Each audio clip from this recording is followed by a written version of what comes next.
ಬಾವ್ರೆ ಊಟ ಮಾಡೋ. ಛೀ ಇದನ್ ತಿನ್ನಲ್ಲ ಮತ್ತಿನೇನು? ಯೋ ಆ ವಿಜಯ್ ಕುಮಾರ್ ಎಲ್ಲಿ? ಕರಿ ಅವನ್ನ. ಅವ್ರು ಇವತ್ತು ಡ್ಯೂಟಿಗೆ ಬಂದಿಲ್ಲ ಸರ್.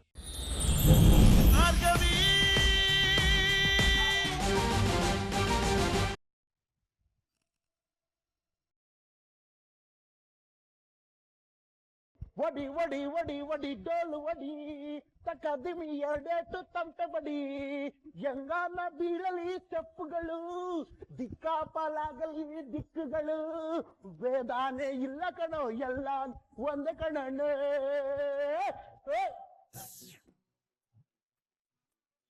ಎಲ್ಲಿರುವರು? ಕೋಣೆಯಲ್ಲಿರುವರೆ? ಇಲ್ಲ. ಈ ಕೋಣೆಯಲ್ಲಿ? ಇಲ್ಲೂ ಇಲ್ಲ. ಈ ಕೋಣೆಯಲ್ಲಿ? ಇಲ್ಲ. ಅಡಿಗೆ ಮನೆಯಲ್ಲಿರುವರೆ? ಶ್ರೀಮಂತ ಯಾರನ್ನೂ ಹುಡುಕ್ತಾ ಇದೀಯಾ? ಇನ್ಯಾರನತ್ತೆ? ನನ್ನ ಅಳಿಮಯ್ಯನ ಮಗಳನ್ನ. ಏನಿವತ್ತು ಇಷ್ಟೊಂದು ಉತ್ಸಾಹದಲ್ಲಿದ್ಯಾ? ಏನ್ ಸಮಾಚಾರ? ಅತ್ತೆ ಬರೀ ಉತ್ಸಾಹ ಅಲ್ಲ, ಈ ಉತ್ಸಾಹದಿಂದ ಕುಣಿದು ಕುಪ್ಪಳಿಸ್ಬೇಕು ಅಂತ ಅನಿಸ್ತಿದೆ. ಇಲ್ಲಿ ನೋಡಿ ನನ್ನ ಕೈಯಲ್ಲಿ ಏನಿದೆ, 5 ಲಕ್ಷ ಲಾಟ್ರಿ ಹೊಡೆದಿದೆ. ನನ್ನ ಅರ್ಜುನ ಮತ್ತೆ ಭಾರ್ಗವಿನ ಇಬ್ರು ಹನಿಮೂನಿಗೆ ಕಳಿಸ್ಬೇಕು ಅಂತ ಅನ್ಕೊಂಡಿದ್ದೀನಿ. ಅಲ್ಲೇ ಬಾನಲ್ಲೆ ಬಾನಲ್ಲೆ ಮಧುಚಂದ್ರಕ್ಕೆ, ಬಾನಲ್ಲೆ ಬಾನಲ್ಲೆ ಮಧುಮಂಚಕ್ಕೆ ಅಂತ ಹಾಡ್ಕೊಂಡು ಖುಷಿಯಾಗಿರ್ಲಿ ಅಂತ. ಎಲ್ಲಿದ್ದಾರೆ ಇವರು? ಅಳಿಮಯ್ಯ? ಹುಚ್ಚು ಹುಡುಗ. ಅಯ್ಯೋ ಅತ್ತೆ ನಿಮ್ಗೆ ಗೊತ್ತಾಗಲ್ಲ ಇರಿ. ಅಳಿಮಯ್ಯ ಮಗಳೇ, ಓ ಅಳಿಮಯ್ಯ. ಬಾವ, ನೀವೇನಾದ್ರೂ ಮಧುಚಂದ್ರಮಕ್ಕೆ ಹೋಗೋ ಕನಸಿದ್ಯಾ? ಇದ್ರೆ ಹೇಳಿ, ಸ್ಪಾನ್ಸರ್ ನಾನ್ ಮಾಡ್ತೀನಿ. ಏನೋ ನಿಂದು ಹುಡುಗಾಟ? ಅಯ್ಯೋ ಬಾವ, ಸಿಟ್ ಮಾಡ್ಕೊಳ್ಬೇಡಿ.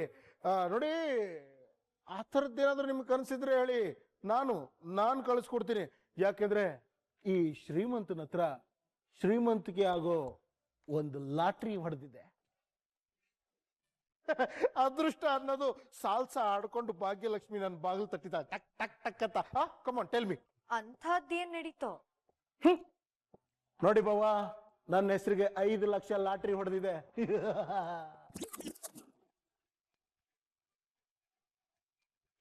ಅಳಿಮಯ್ಯ, ನನ್ನ ಮನಸ್ಸಿನ ಮಾತು ನಿಮ್ಮಿಬ್ರಿಗೂ ಇಷ್ಟು ಬೇಗ ಕೇಳಿಸ್ತಾ? ಚೀಕಳ್ಳ, ಆಲ್ರೆಡಿ ಬ್ಯಾಗ್ ಸಮೇತ ಬಂದ್ಬಿಟ್ಟಿದ್ಯಾ?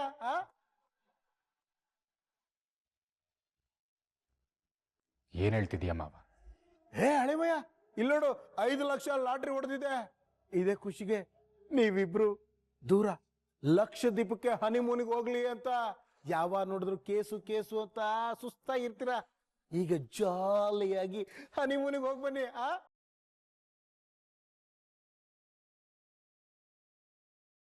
ಏ ಮುಟ್ಟಾಳ, ಕರ್ನಾಟಕದಲ್ಲಿ 2007ರಲ್ಲೇ ಲಾಟ್ರಿ ಬ್ಯಾನ್ ಆಗಿದೆ. ನಿನ್ ಕೈಲಿರೋದು ದುಡ್ಡಲ್ಲ, ರದ್ದಿ ಪೇಪರ್. ರದ್ದಿ ಪೇಪರ ಅಂದ್ರೆ ಬೆಳಗ್ಗೆನೆ?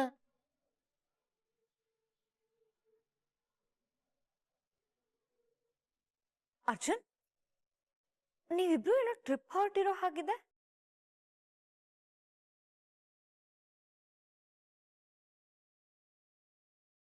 ಇಲ್ಲ ಅದಕ್ಕೆ ಎಲ್ಲೂ ಟ್ರಿಪ್ ಹೋಗ್ತಿಲ್ಲ.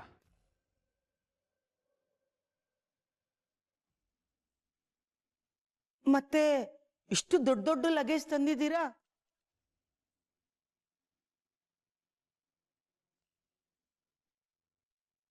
ಶಕ್ಕು, ಡ್ಯಾಡ್ಗೆ ಅವಮಾನ ಮಾಡೋ ಉದ್ದೇಶ ನಮ್ಮಿಬ್ಬರಿಗೂ ಇಲ್ಲ. ಆದರೂ ಅವ್ರಿಗೆ ನಮ್ಮಿಂದ ನೋವಾಗಿರೋದಂತೂ ನಿಜ.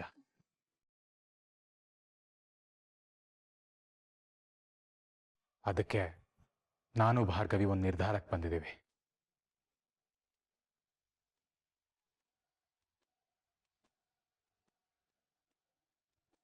ಡ್ಯಾಡ್ ಕೋಪ ತಣಿವರೆಗೂ ನಾನು ಭಾರ್ಗವಿ ಈ ಮನೆಯಿಂದ ಆಚೆ ಇರ್ತೀವಿ.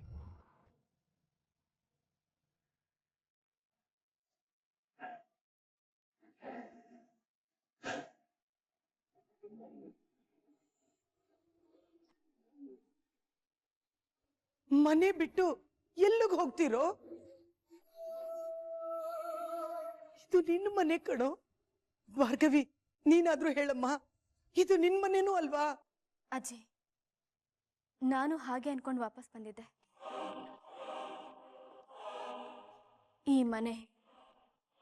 ಈ ಮನೇಲಿರೋರ್ ಮನ್ಸು ಇದ್ಯಾವುದು ನಮ್ ಕಡೆಗಿಲ್ಲ.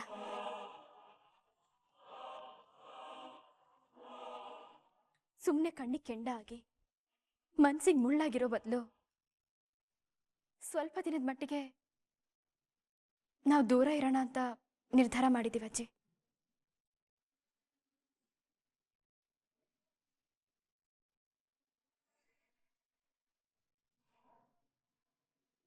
ಜೆಪಿ, ಮಗ ಸೊಸೆ ಮನೆ ಬಿಟ್ಟು ಹೋಗೋ ಮಾತಾಡ್ತಿದ್ದಾರೆ, ನೀನಾದ್ರೂ ಸ್ವಲ್ಪ ಹೇಳೋ.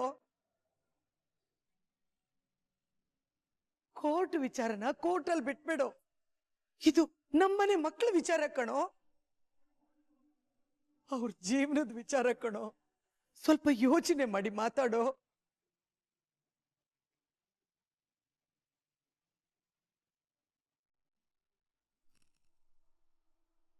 ಹೇಳ್ದಾಗೆ ಕೇಸ್ ಗೆದ್ಬಿಟ್ಟು ತೋರಿಸ್ತಲ್ಲ ಭಾರ್ಗವಿ.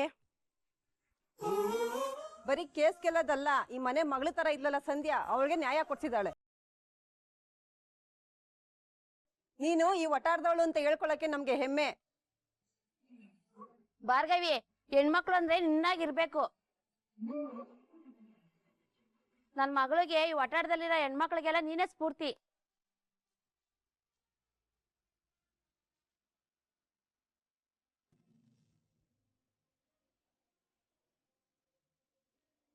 ನಮ್ಮಂತ ಬಡವರಿಗೆ ಕೋರ್ಟು ಕಾನೂನು ನ್ಯಾಯ ಅನ್ನೋದೆಲ್ಲ ದೂರದ ಮಾತು ಅನ್ಕೊಂಡಿದ್ದೆ ತಾಯಿ. ಆದ್ರೆ ನಮಗೂ ಒಂದ್ ಬದುಕಿದೆ, ಕನ್ಸ್ ಕಾಣೋ ಅವಕಾಶ ಇದೆ, ನ್ಯಾಯ ಕೇಳೋ ಹಕ್ಕಿದೆ ಅಂತ ಇವತ್ ನೀನ್ ತೋರ್ಸಿದ್ಯಾ. ಎಷ್ಟೋ ಜನಕ್ಕೆ ಧೈರ್ಯ ತುಂಬಿದ್ಯಾ. ಜನರ ನ್ಯಾಯ ದೇವತೆ ನೀನು.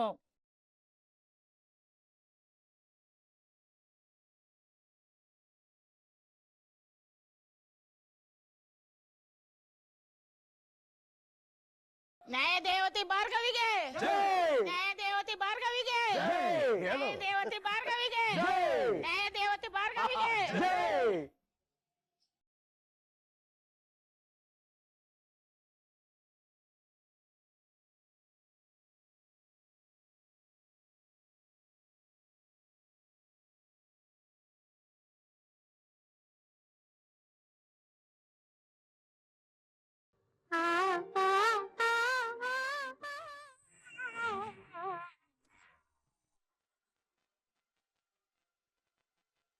ಏಯ್, ಈ ನಂಜಾಗ ಸೈಡಿ ಕುತ್ಕೋ. ಇದೇನು ಅರಮನೆನಾ ರೆಸಾರ್ಟಾ ಜಾಗ ಬುಕ್ ಮಾಡಕ್ಕೆ?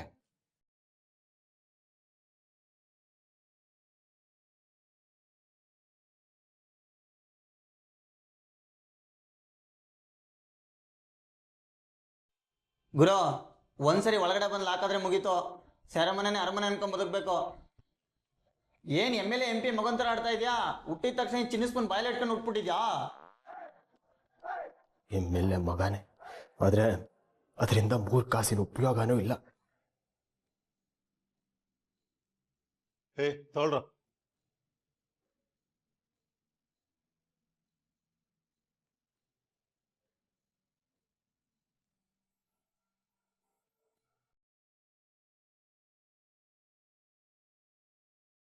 ಬಾವ್ರೆ, ಊಟ ಮಾಡುವ. ಚಿಚಿ, ಇದನ್ ತಿನ್ನಲ್ಲ. ಮತ್ತಿನ್ನೇನು? ಯೋ, ಆ ವಿಜಯ್ ಕುಮಾರ್ ಎಲ್ಲಿ? ಕರಿಯವನ್ನ. ಅವ್ರು ಇವತ್ತು ಡ್ಯೂಟಿಗೆ ಬಂದಿಲ್ಲ ಸರ್. ಮೊದಲು ಈ ಸೆಲ್ ಚೇಂಜ್ ಮಾಡ್ರಿ. ಬೇರೆಯವ್ರ ಜೊತೆ ಶೇರಿಂಗ್ ಅಲ್ಲಿ ಇರಕ್ಕಾಗಲ್ಲ ನಂಗೆ. ಈ ಊಟನ್ನು ಬೇಡ, ಬಿರಿಯಾನಿ ತರಿಸಿ. ಯೋ, ಜೈಲಿಗೆ ಬಂದಿದ್ದೇನೆ, ಟೂರಿಗೆ ಬಂದಿದ್ಯಾ? ಬಾ ತಿನ್ನಿದ್ದೇನೆ. ಏಯ್ ಮುಚ್ಚ ಬಾಯಿ, ಒಳಗ್ ಬಂದ್ರೆ ಗೊತ್ತಲ್ಲ. ಯೋ, ಮೊದಲು ನಾನು ಹೇಳಿದ ಕೆಲಸ ಮಾಡಯ್ಯ, ನನಗಿಲ್ಲಿ ಇರಕ್ಕಾಗ್ತಿಲ್ಲ ಕಣಯ್ಯ. ಸರ್ ಸ್ವಲ್ಪ ಮೆಲ್ಲಿಗೆ ಮಾತಾಡಿ. ಪ್ರತಾಪ್ ಸರ್ ಇಲ್ಲೇ ಹೊರಗಡೆ ಇದ್ದಾರೆ. ಇವಾಗ ನಾನು ಏನು ಮಾಡಬೇಕು? ಹಸ್ಕೊಂಡು ಸಾಯ್ಬೇಕಾ? ಸರ್, ಪ್ರತಾಪ್ ಸರ್ ಮುಂದೆ ನಿಮ್ಗೇನು ತಂದ್ಕೊಡಕ್ಕಾಗಲ್ಲ ಸರ್. ಸುಮ್ಮನೆ ಗಲಾಟೆ ಮಾಡ್ತಾರೆ. ಹೋಗಿದ್ರು ಈ ಸೆಲ್ ಆದ್ರೂ ಚೇಂಜ್ ಮಾಡ್ಸಯ್ಯ. ನೀವು ಇದೇ ಸೆಲ್ಲೊಳಗೆ ಇರಬೇಕು ಅಂತ ಪ್ರತಾಪ್ ಸರೇ ಹೇಳಿರೋದು. ಪ್ರತಾಪ ಕಣ್ಣೆದುರಿಗಿಲ್ದೆ ಇದ್ರು ಪ್ರಾಣ ತಿಂತಿಯಲ್ಲೋ. ಥೂ, ಈ ತರ ಹೇಳಕ್ಕೇನ್ರಿ ನಮ್ಮಪ್ಪ ನಿಮ್ಗೆ ದುಡ್ಡನ್ನ ಎಣಿಸಿರೋದು? ನಿಮ್ ಡ್ಯಾಡಿಗೆ ಫೋನ್ ಮಾಡಿಕೊಡು, ಅವ್ರ ಹತ್ರನೇ ಮಾತಾಡ್ತೀನಿ. ಸರ್, ಆಚೆ ಪರಿಸ್ಥಿತಿ ಸ್ವಲ್ಪ ಹದಗೆಟ್ಟಿದೆ. ನೀವು ಅಂದ್ಕೊಂಡಾಗಿಲ್ಲ. ಹೊರಗಡೆ ಶಕ್ತಿ ಸರ್ ಹೆಸರು ಹಾಳಾಗ್ತಾ ಇದೆ, ಜನರ ಬೆಂಬಲನೂ ಕಡಿಮೆ ಆಗ್ತಾ ಇದೆ ಸರ್. ನಿಜ ಹೇಳಬೇಕು ಅಂದ್ರೆ ಅವ್ರ ಪದವಿ ಯಾವುದೇ ಕ್ಷಣದಲ್ಲಿ ಬೇಕಾದರೂ ಹೋಗ್ಬೋದು.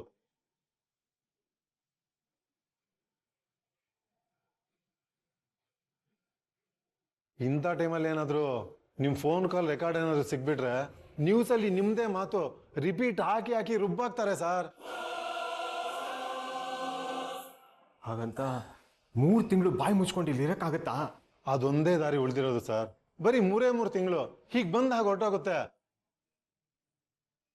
ನೀವು ತಾಳ್ಮೆಯಿಂದ ಇದ್ರೆ ಶಕ್ತಿ ಸರ್ಗೆ ಒಳ್ಳೇದು. ಅವ್ರ ಪದವಿಯಲ್ಲಿ ಇದ್ರೇನೆ ನೀವು ಆರಾಮಾಗಿರಕ್ಕೆ ಸಾಧ್ಯ ಅಂತ ವಿಜಯ್ ಕುಮಾರ್ ಸರ್ ಕೂಡ ಹೇಳ್ತಾ ಇದ್ರು. ಮೆಲ್ಲಿಗೆ ಸರ್, ನಿಮ್ಮಲ್ಲಿ ಈ ಅತಿರೇಕದ ವರ್ತನೆಯಿಂದ ಶಿಕ್ಷೆ ಜಾಸ್ತಿ ಆಗೋ ಚಾನ್ಸಸ್ ಇದೆ. ನೀವೀಗ ಎದುರಾಳಿನ ಕೋಪದಿಂದ ಗೆಲ್ಲೋಕ್ಕಾಗಲ್ಲ. ಶಾಂತವಾಗಿರಿ ಸರ್.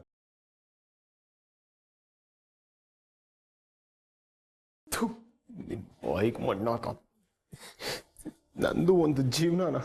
ಹೈ,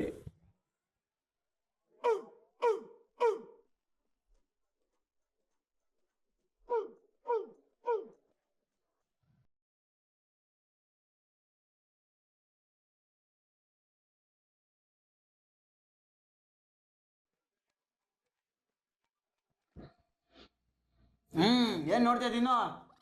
ಇಲ್ಲಿ MLA ಮಗ ಆದ್ರೂ ಒಂದೇ, ನಾನಾದ್ರೂ ಒಂದೇ, ಅದೇ ತಿನ್ಬೇಕು.